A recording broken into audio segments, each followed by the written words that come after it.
Hello, my dear 7th standard students. How are you? I am your social science sir, the Arulraj Abraham. எனது அருமை 7ஆம் வகுப்பு மாணவர்களே, எப்படி இருக்கீங்க? நான் உங்கள் சமூக அறிவியல் ஆசிரியர் தி Arulraj Abraham.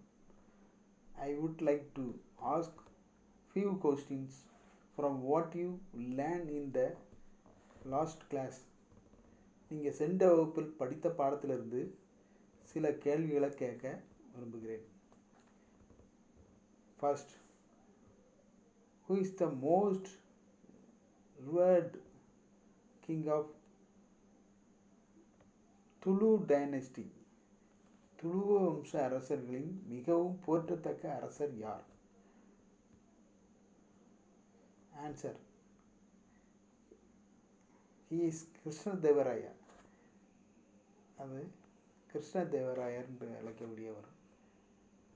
What are the temple built by Krishnadevaraya? என்ன ஆலயங்கள்லாம் கட்டப்பட்டது கிருஷ்ணதேவராயரால்?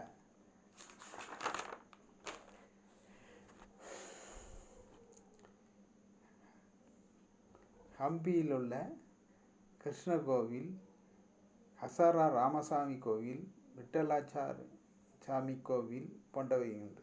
He built the famous temple of Krishnaswamy, Hasara Ramasamy and Vithala Swami in the capital of city of Hampi.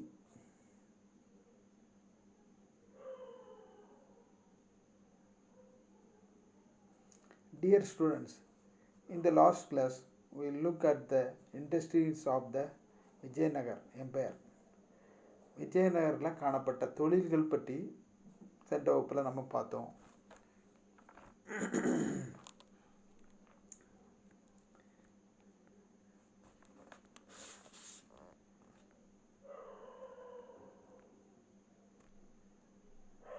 அதாவது விஜயநகரில் முதலாம் தலைக்கோட்டை போர், அதாவது அந்த போரில் விஜயநகரம் அழிக்கப்பட்டுச்சு. அந்த விஜயநகரம் அழிக்கிறதுக்கு முன்னால் விஜயநகரம் பார்க்குறதுக்கு ரொம்ப அழகு மிக்கதாக இருந்திருக்கு. இது எந்த இடத்துல காணப்படுது? The site of the city of Vijayanagar on the bank of the river Tungabhadra in the eastern Karnataka is now called Hampi. Hampi is ruined and the UNESCO has declared it is a heritage site. இந்த UNESCO ஹம்பியை ஒரு விசேஷமான இடமா சொல்லியிருக்குது.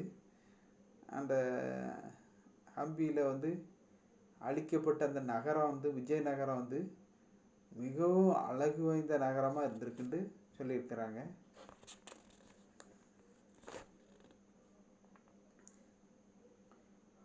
Aravidu dynasty. Aravidu dynasty அந்த ஹம்பியில் காணப்பட்டது. அந்த ஆரவீடு வம்சம் ராமராயர் போர்க்களத்தில் இதில் கொல்லப்பட்டார். அவருடைய சகோதரர் திருமலை தேவராயர் அரசர் சதாசிவராயருடன் சேர்ந்து அப்படியே போரிட முடியாமல் அப்படியே தப்பி சென்று போயிட்டார். திருமலை தேவராயர் விலை மதிக்க முடியா செல்வங்களோடு சந்திரகிரியை சென்றடைஞ்சார். அங்கே அவர் ஆரவீடு வம்சத்தின் ஆட்சியை தொடங்கினார். விஜயநகர நிர்வாகம் அரச பரம்பரையான இருந்த விஜயநகர அரசர் அவர் தன்னால் இயற்கை எழுதிட்டார். மூத்த மகன் அரச பதவி இருக்கிறது அந்த கோட்பாட்டின் அடிப்படையில் அமைஞ்சிருந்தது. ஆட்சி செய்த வந்த அரசர்கள் வந்து தங்களுடைய வாரிசுகளின் பதவியேற்பு அமைதியாக நடைபெறணுன்ட்டு பட்டத்து இளவரசர்களை நியமித்தாங்க. சில சமயங்களில் அரச பதவி முறைகேடான முறையில் அபகரிக்கப்பட்டது நிகழ்ச்சிகளும் நடைபெற்றுச்சு. அரச உரிமைகளை சாளுவ நரசிம்மர் முறைகேடாக கைப்பற்றியதால் சங்கம் வம்சம் முடிவுற்று சாளுவ வம்சம் ஆட்சியை தொடங்கிச்சு. அரச பதவியேற்றவர் வயதில் சிறியவராக இருந்தாலும் நிர்வாக பணிகளை கவனிப்பதற்காக பகர ஆளுநரை நியமனம் செய்யும் முறையும் நடைமுறையில் இருந்துச்சு. அடுத்தது இந்த விஜயநகரம் வந்து அவங்க ஆட்சி காலத்தில் இராணுவம் வந்து காலாட்படை, குதிரைப்படை, யானைப்படை ஆகிய பிரிவுகளை கொண்டிருந்துச்சு. விஜயநகர படைகள் வந்து வெடிமருந்து ஆயுதங்களை எல்லாம் பயன்படுத்திச்சான். வெடிமருந்து ஆயுதங்களும் குதிரைப்படைகளும் ஒருங்கிணைக்கப்பட்டதுனால இப்படை வந்து இந்தியாவில் அதிகம் அச்சுறுத்தக்கூடிய படையாக காணப்பட்டுச்சான். பொருளாதார நிலை விஜயநகரம் வந்து பொருளாதாரம் ரொம்ப வலிமையுடையதாக இருந்துச்சு. காரணம் அங்கே வந்து தங்க நாணயங்களெல்லாம் பயன்படுத்தாங்க.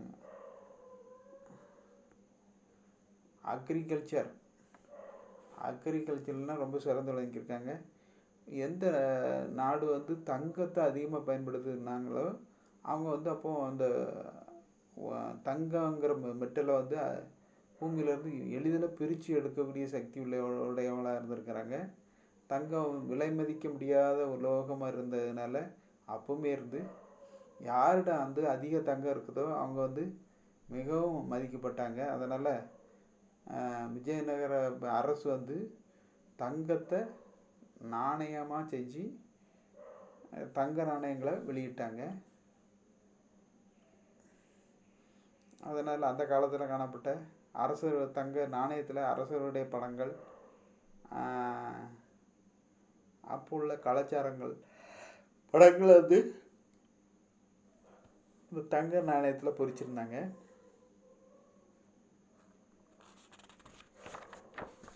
அந்த தங்கத்தை பயன்படுத்தினாலே அவங்க அந்த அரசு வந்து ரொம்ப செழிப்பான அரசுண்டு தெரியுது. அடுத்தது வேளாண்மை. அந்த விஜயநகரம் வந்து வேளாண்மை ரொம்ப சிறப்பாக செஞ்சாங்க.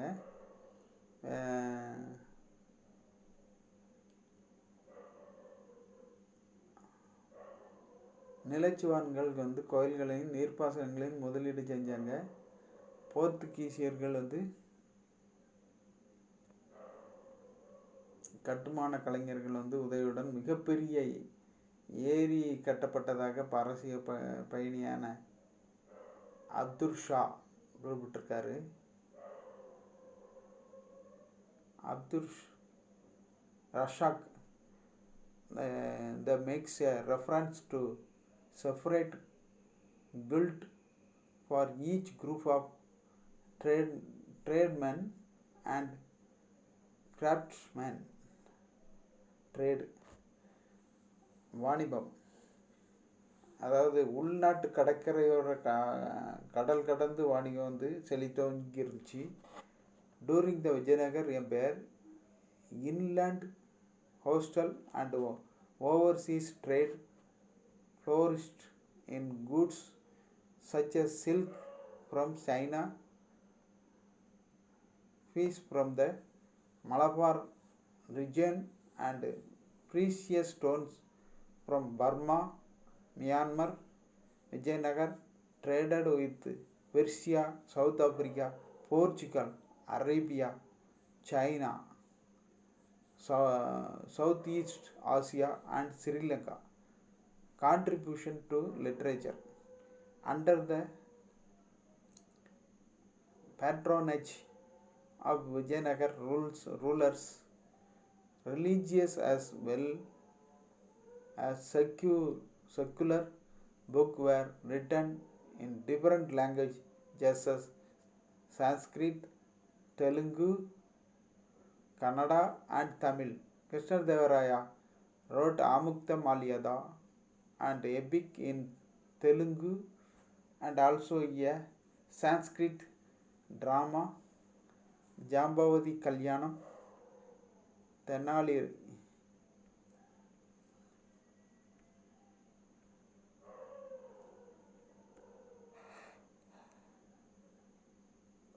Temnali Ramakrishna, authored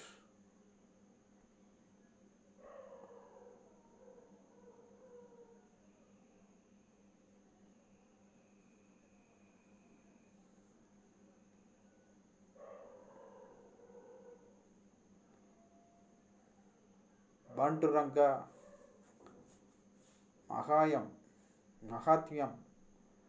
a scholar like Srinatha, Bodhana, Jakama, and Dukana translated Sanskrit and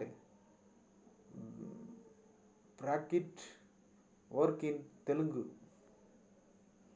Amukta Malyada consoled as a masterpiece in Telugu literature. ஆமுக்தா மால்யதாங்கிறது வந்து தெலுங்கு இலக்கியத்தின் தலை சிறந்த படைப்பாக கருதப்படுது. It related the story of the daughter of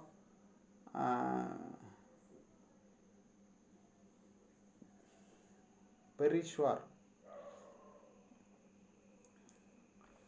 and Goda Devi Andal, who used to wear the garlands intended for Lord Ranganatha before they were offered to the deity, and hence the name Amukta Malyada, who wears and gives away garlands. Contribution to architecture. கட்டடக்கலைக்கு செய்த பங்களிப்பு. The temple building activity of the Vijayanagar rulers produced a new style called the Vijayanagara style. Prominence of pillars and piers in large number and the manner in which they were sculptured are hallmarks of the Vijayanagara style. Horse was the most common animal to depicted on the pillars. The structure have a mandapam, open pavilion with a raised platform generally meant for seating the dead on special occasions. These temples also have a marriage hall with elaborately carved pillars. Vamini Kingdom. Foundation and consultation of the Bahmani Kingdom. Alauddin Hasan, also known as Hasan Gangu Said,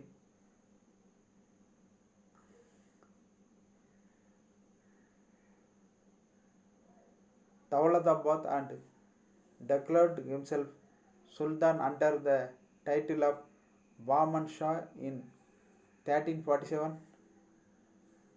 In his effect, this Turkish office of Dawlatabad Devagiri was supported by other military leaders in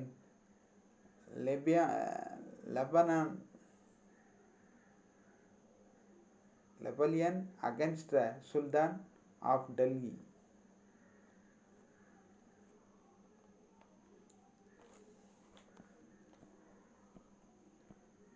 அந்த மேப்பை எல்லோரும் பாருங்கள். India map. இதில் வந்து 2 அரசுகளாக போட்டிருக்கு. Bahmani kingdom, Vijayanagar kingdom. Bahmani பேரரசு, விஜயநகர் பேரரசு. இந்த பாமினி பேரரசுங்கிறது ரோஸ் கலரில் உள்ள இந்த பகுதிகளெலாம் வந்து பாமினி பேரரசு காணப்பட்டிருக்கு. அது எங்கே இதெல்லாம் பரவி காணப்பட்டிருக்கு? தலைக்கோட்டா, தெற்கே தலைக்கோட்டாவிலேருந்து வடக்கே பர்கான்பூர், தேவகிரி இந்த சைடு வரைக்கும் காணப்பட்டிருக்கு. கிழக்க வந்து கிருஷ்ணா நதி போய் கடலில் சேர்ற வங்காள விரிகுடா வரைக்கும் சேர்ந்துருக்குது. கோதாவரி பாயக்கூடிய இடம் முழுதுமே இந்த விஜயநகர் பாமினி கிங்டம் காணப்பட்டிருக்கு. அடுத்தது விஜயநகர். அந்த பாமினி கிங்டம்க்கு அடுத்த தென்புறத்தில் வந்து விஜயநகர் காணப்பட்டிருக்கு. தலைக்கோட்டாங்கிற இடத்துல இருந்து தெற்க கன்னியாகுமரி வரைக்கும் இந்த பாமினி பேரரசு பறந்து விரிஞ்சு காணப்பட்டிருக்கு.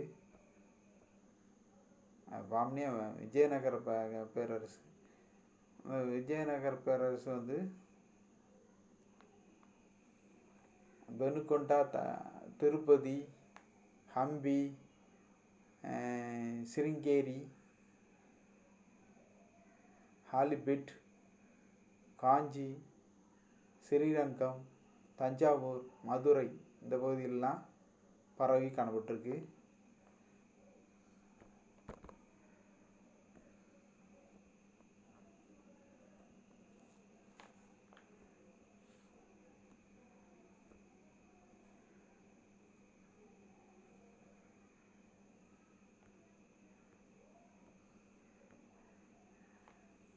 அலாவுதீன் ஹசன் பாமன் ஷா வந்து 1347 1358 வரைக்கும் ஒரு ஆட்சி பண்ணார்.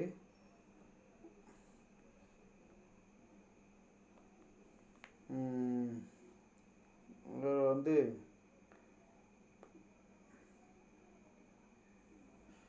11 ஆண்டுகள் வந்து ஆட்சி பண்ணியிருக்கிறாரு.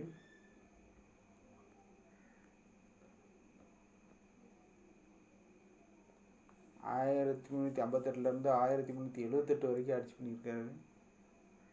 Mohammed Shah first succeed Bahman Shah. முகமது ஷா வந்து தொடர்ந்து முதலாம் ஷா அரச பதவியை ஏற்றார். He waged 2 wars with Vijayanagar but couldn't gain from it. இரு போர்களை வந்து விஜயநகரோடு தொடுத்தாலும் எந்த விதமான பயனும் கிடைக்கல. ஆனால் 1368 வாரங்கல் அரசோட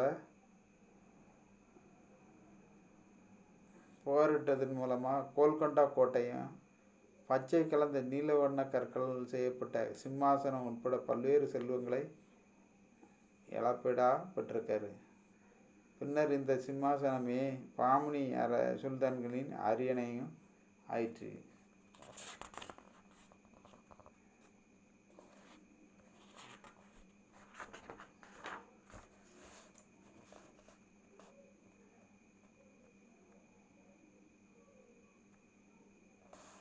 அடுத்து இந்த turquoise is a semi precious stone, sky blue in color. Turquoise stone is one of the bejeweled royal seats of Persian kings described in Bardowsi Shah Nama.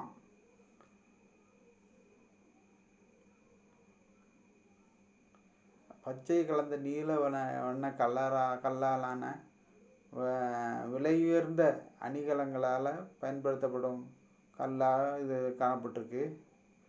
பாரசீக அரசர்களுடைய அணிகலங்களால் அலங்கரிக்கப்பட்ட சிம்மாசனங்களில் இத்தகைய வண்ணக்கல் வந்து ஆனால் அரியணை வந்து விலை மதிக்க முடியாத ஒன்றாக காணப்பட்டிருக்கு. பிர்தோசி வந்து தன்னுடைய ஷா நாமாங்கிற நூலில் இது குறிப்பிட்டிருக்கிறாரு. கோல்கண்டா கோட்டை, இந்த படத்தை பாருங்கள், கோல்கண்டா கோட்டை. இல்லை குல்பர்கா மசூதி, இதுதான் மேலே வந்து காணப்படுது தான் கோல்கண்டா கோட்டை, Golconda fort.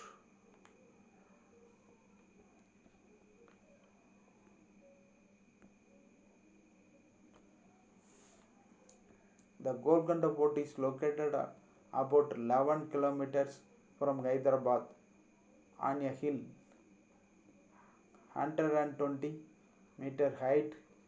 The fort is popular for its acoustic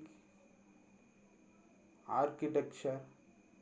The highest point of the fort is Balakashar. It is believed that there is a secret underground tunnel which leads from the Darbar Hall to one of the places at the foot of the hill.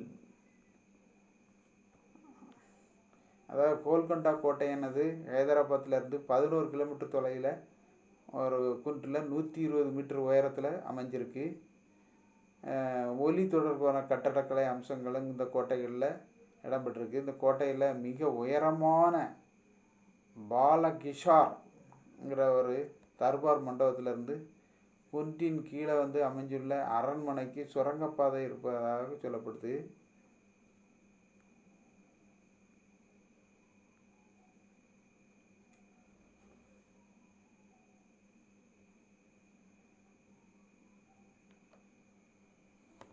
Successors of Muhammad Shah first.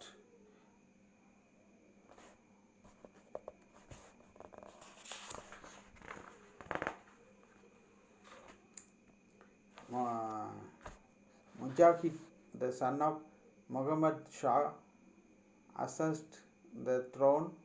However, on his return,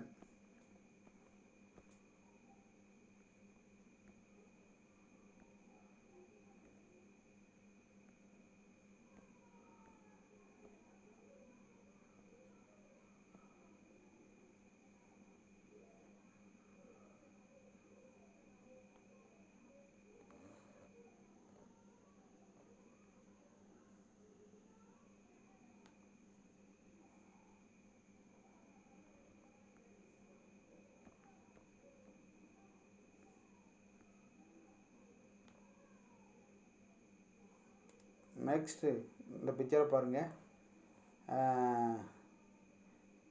Mohammed Gawan மதரசா, முகமது கவானின் மதரசா.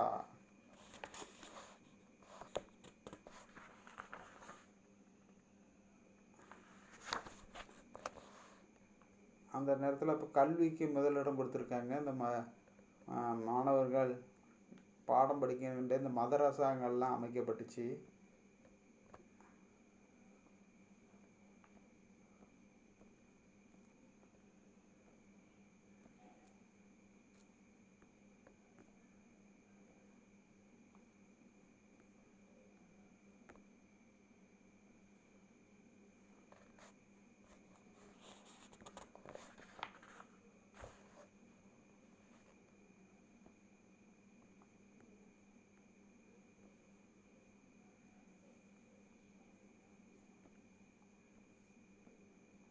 இத்துடன் இந்த பாடம் இன்றோட முடிவடையுது.